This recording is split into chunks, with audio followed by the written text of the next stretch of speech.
राजभोग कुंज।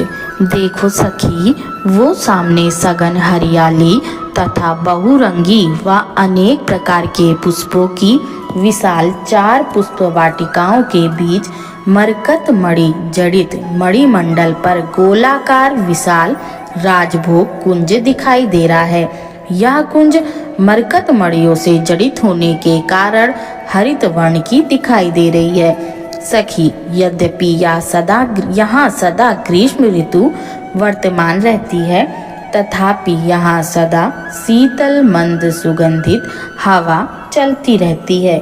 इससे यहाँ की ग्रीष्म ऋतु सदा सुहावनी बनी रहती है। बीच बीच में आकाश में बादल आते जाते रहते हैं, कभी धूप कभी छाया आती जाती रहती है। सखी देखो आकाश की ओर। आकाश में श्वेत, नील, पीत, अरुण, श्याम और एवं कंजल वर्ण के बादल भिन्न भिन्न प्रकार की आकृतियां बनाते व बदलते धीमी गति से आगे बढ़ रहे हैं। यह चित्र विचित्र प्रकार के बहुरंगी बादल कितने प्यारे लग रहे हैं। देखो सखी, इधर देखो, ये गौर श्याम वर्ण के बादलों की 2 टुकड़ियां कभी आपस में मिल जाती हैं तो कभी कुछ दूरी बनाकर साथ साथ चलती हैं, कभी दोनों मिलकर एक बन जाती हैं। इन दोनों के आकार, रंग व क्रियाकलाप को देखकर ऐसा लगता है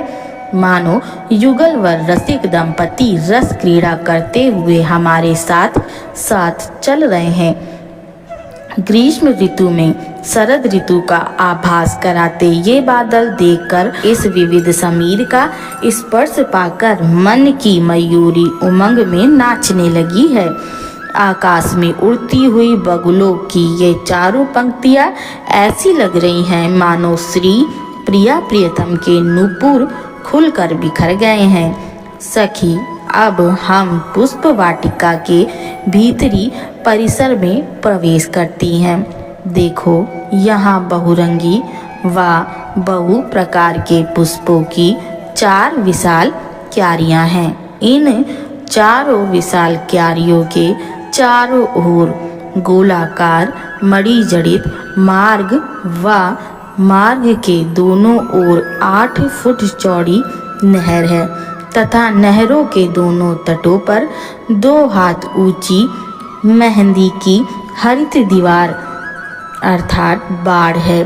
सड़क के दोनों ओर थोड़ी थोड़ी दूरी पर फूलों फलों से लदे पंक्तिबद्ध छोटे छोटे वृक्ष बहुत ही प्यारे लग रहे हैं। सखी, इस राजभोग कुंज के चारों तरफ एवं फुलवारी के चारों मुख्य मार्ग व उपमार्गों तथा पगडंडियों के दोनों ओर फव्वारों की भरमार है। सखी, यहाँ के फव्वारों की अनुपम रचना तो देखो। रंग बिरंगे फव्वारों में जल से बनी पुष्प की वर्षा हो रही है। यह देखने भर के लिए पुष्प है, वास्तव में यह जल ही है। फव्वारों से निकलता रंग बिरंगा जल ही कई प्रकार के पुष्पों की आकृतियां धारण कर लेता है। सखी, अपना हाथ गिरते हुए पुष्पों के नीचे करो। देखो, तुम्हारे हाथ में केवल जल ही आएगा। सखी, इधर भी देखो, ये केसर क्यारी में फव्वारे और इनमें जल से बने पुष्पों की आकृतियां। सामने देखो, एक ही फव्वारे में सहस्त्र सहस्त्र धाराएं छूट रही हैं।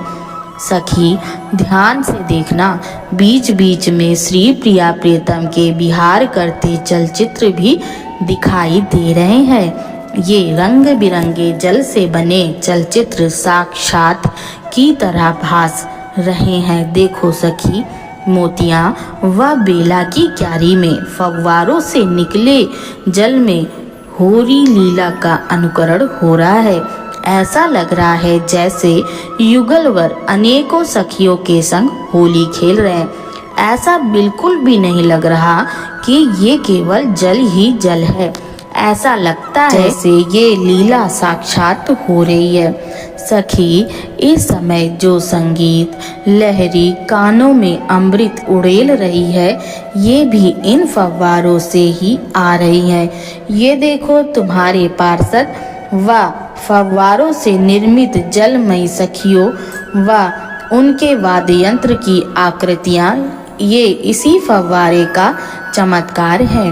सखी, इधर सारे संगीत में फव्वारे अनेकों प्रकार से श्री श्यामा श्याम की रसमयी लीलाओं का दर्शन करा रहे हैं।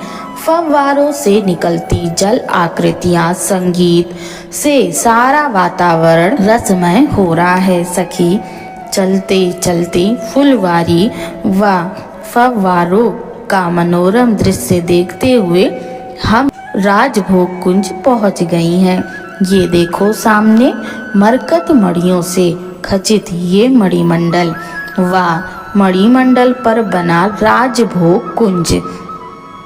मणिमंडल के चारों ओर नहर में श्वेत, रक्त, पीत, अरुण व नील वर्ण के कमल कितने प्यारे लग रहे हैं। इन पर मंडराते व गुनगुनाते इन भ्रमरों को तो देखो। सखी, ध्यान से सुनो, ये भ्रमर युगल नाम गुणगान कर रहे हैं। सखी, अब हम 4 सीढ़ियां चढ़कर मणिमंडल पर पहुंच गई हैं।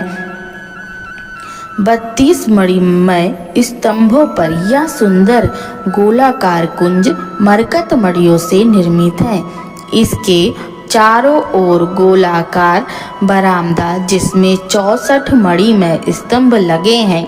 बरामदे के ऊपर 8 दिशाओं में 8 स्वर्णमय गुंबद व बीच में विशाल स्वर्णमय रत्न जड़ित गुंबद है। राजभोग कुंज के प्रत्येक स्तंभ में हस्त प्रक्षालनार्थ छोटे छोटे मणिमय नल लगे हैं।